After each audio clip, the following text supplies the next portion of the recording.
ডবকাত বিদ্যুৎ বিভাগৰ উদ্ভট কাণ্ড স্মাৰ্ট মিটাৰ লগাবলৈ অমান্তি হোৱাৰ বাবে বিদ্যুৎ সংযোগ বিচ্ছিন্ন কৰিলে গ্ৰাহকৰ ডবকাৰ চাংমাটি মিকিৰ গাঁৱত এই ঘটনা আনকি বিশেষভাৱে সক্ষম ব্যক্তিও হাৰি নগল বিদ্যুৎ বিভাগৰ পৰা কঠিয়াতলিৰ বিদ্যুৎ সংমণ্ডলৰ এনে কাণ্ডক লৈ এতিয়া সৃষ্টি হৈছে তীব্ৰ প্ৰতিক্ৰিয়াৰ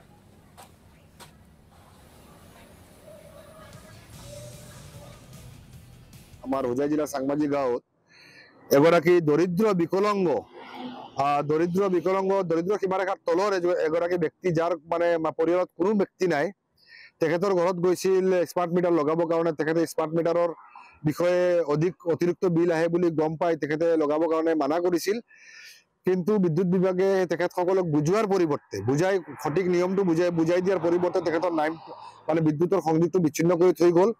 নিয়ম আছে যে বিদ্যুৎ পৰিষদে যদি স্মাৰ্ট মিটাৰ কোনোবাই লগাব মানা কৰে তেখেতক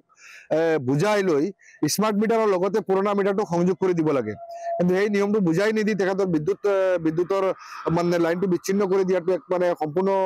অনৈতিক অমানৱীয় আৰু গৰিহণাযোগ্য কাৰ্য যিহেতুকে সমগ্ৰ অসমত স্মাৰ্ট মিটাৰৰ বিৰুদ্ধে বা স্মাৰ্ট মিটাৰৰ অতিৰিক্ত বৰ্ধিত বিলৰ বিৰুদ্ধে ৰাইজে বিভিন্ন সময় প্ৰতিবাদ কৰি আহিছে তেনে সময়ত কটিয়াতলি বিদ্যুৎ উপসংমণ্ডলৰ মানে বিষয়া কৰ্মচাৰীসকলে যি কাণ্ড কৰিলে অতিকৈ গৰিহণাযোগ্য গতিকে মানৱীয় দৃষ্টিত সেই লোকজনৰ ঘৰত বিদ্যুৎ মানে পুনৰাই সংযোগ কৰি দিব লাগে আৰু এই বিষয়টো ৰাইজক বুজাই মেলি তেখেতসকলে স্মাৰ্ট মিটাৰৰ লগত পুৰণা মিটাৰ সংযোগ কৰি দিবৰ কাৰণে আহ্বান জনালোঁ